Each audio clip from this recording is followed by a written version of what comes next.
The sun is low, casting a soft golden light across the water. Here on the banks of the river Ravi, the air is thick with the scent of damp earth and the distant hum of Lahore. A lone fisherman casts his net, a silhouette against the shimmering surface, his movements slow and practiced, a ritual passed down through generations. This river, a silent witness to history, has watched empires rise and fall, its currents carrying the stories of centuries. It has been a source of life, a path for trade, a canvas for grand architectural dreams.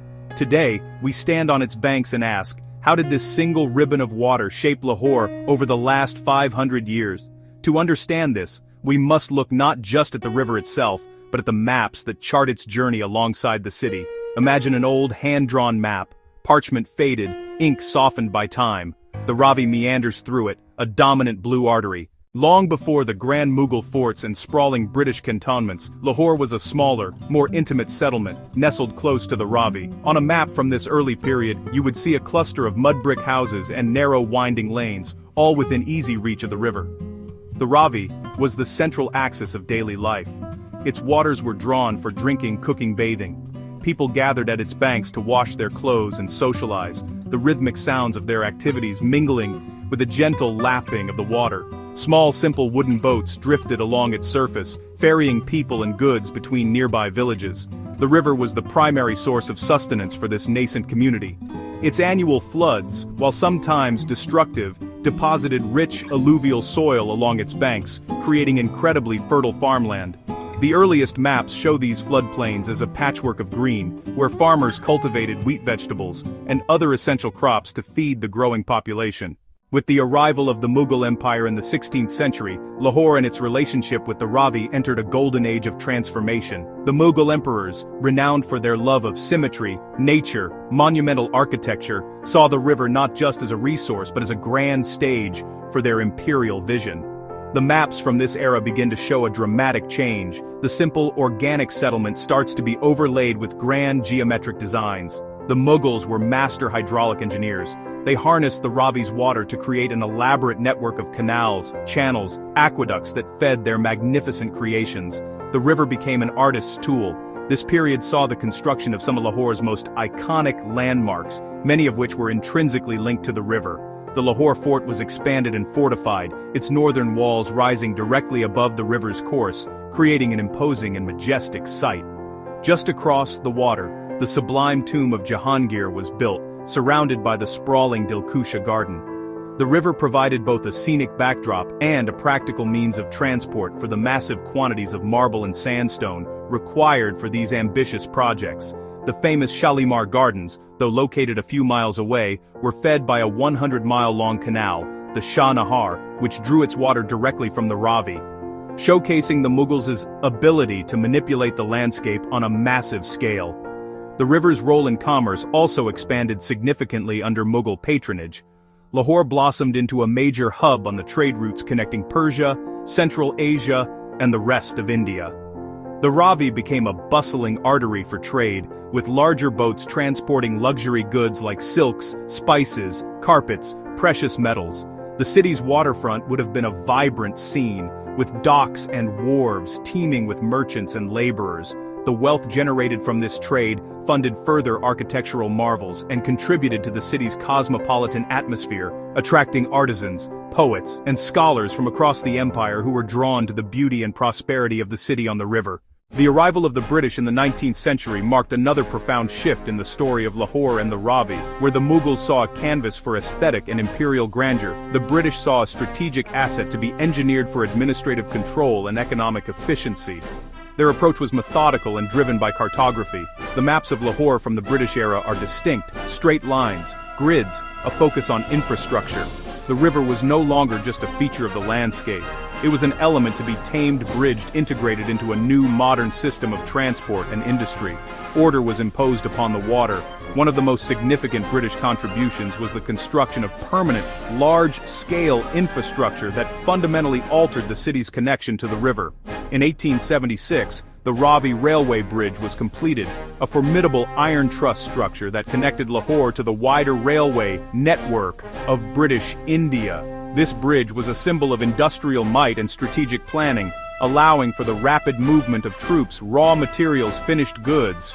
The British also built new, robust embankments and straightened sections of the river to prevent flooding and protect their newly established cantonment civil lines railway infrastructure.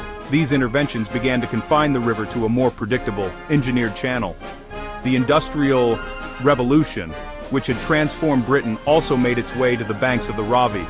The new railway connection facilitated the establishment of factories and mills near the river. These industries, including cotton mills, textile mills, drew water from the Ravi for their operations, and, unfortunately, began to use it as a convenient conduit for industrial waste.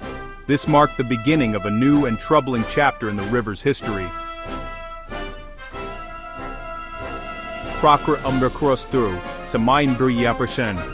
While the city grew economically and its population swelled with workers seeking employment, the ecological health of the Ravi began to decline. Furthermore, the British expanded and systematized the canal irrigation network that the Mughals had initiated. The Upper Bari Doab Canal system was a marvel of colonial engineering, diverting vast quantities of water from the Ravi and other regional rivers to irrigate millions of acres of previously arid land in the Punjab. While this project dramatically increased agricultural output and generated significant revenue for the Crown, it also had a profound impact on the river's natural flow. By diverting so much water upstream, the volume of water reaching Lahore was significantly reduced, a change that would have lasting consequences for the river's ecosystem and its role within the city. The 20th century and the post-partition era saw Lahore explode in size, transforming from a historic city into a sprawling modern metropolis. This rapid, often unplanned urbanization placed an unprecedented strain on the River Ravi. Population jumped from under 1 million to over 10 million. New housing schemes mushroomed, industrial estates mushroomed, frequently encroaching on the river's natural floodplain. Looking at a sequence of maps from 1950 to the present day, you can see the green belts along the riverbanks progressively shrinking, replaced by a dense grid of concrete and asphalt. The river, once the heart of the city, was increasingly becoming its backyard. This relentless expansion brought with it a critical problem: pollution on an industrial scale. The Ravi became a convenient dumping ground for the city's waste. Untreated sewage from millions of households, toxic effluent from countless factories, agricultural runoff laden with pesticides and fertilizers. The water, once clear enough for drinking and bathing, turned dark and toxic. The ecological impact was devastating. Fish populations plummeted, native vegetation withered. The river that had sustained life for centuries became a threat to public health. The giver of life became a carrier of poison. In response to urban encroachment and increasingly severe floods, made worse by climate change and altered hydrology, the primary approach was containment: concrete embankments, levees, flood walls. While these structures provided a necessary degree of protection for urban areas, they also severed the city's physical and psychological connection to the river. The natural, gently sloping banks where people once gathered were replaced by high, sterile walls. The river became something to be viewed from a distance, a hazard to be managed rather than a living part of the community. Simultaneously, developments far upstream continued to affect the water that reached Lahore. The construction of dams and barrages for irrigation and hydroelectric power, both in India and Pakistan, further altered the Ravi's natural flow regime. During the dry season, the river's flow through Lahore would sometimes dwindle to a mere trickle, concentrating pollutants and further degrading the aquatic environment.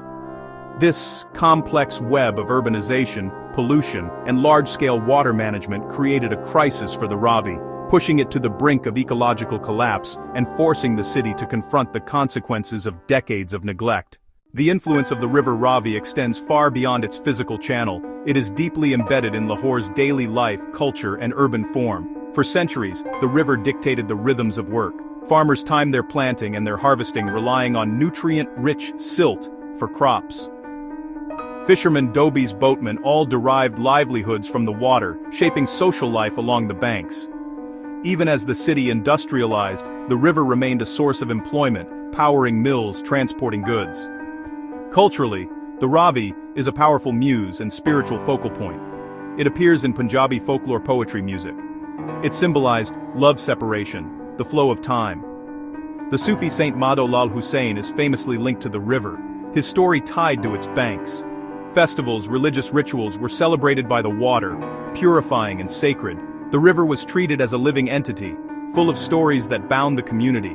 Its impact on the city's plan is undeniable. Historical maps show the city growing in concentric rings from the river. The walled city's orientation and fortifications used the river as a western boundary. Major roads were often laid parallel to the river or led away from key crossing points. Bridges became development nodes. Neighborhoods, commercial centers grew around them. Flood threats forced rulers to build engineering solutions, Mughal-era boons, modern concrete embankments. Pollution, dwindling water flow, spurred environmental activism and urban planning.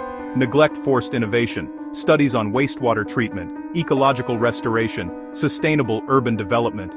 The river shaped Lahore's past and is shaping its future. After decades of neglect and decline, a new chapter is beginning to be written for the River Ravi. A growing awareness among citizens, planners, policymakers has sparked a renewed interest in healing the ailing waterway. The conversation is shifting from one of containment and exploitation to one of restoration and integration.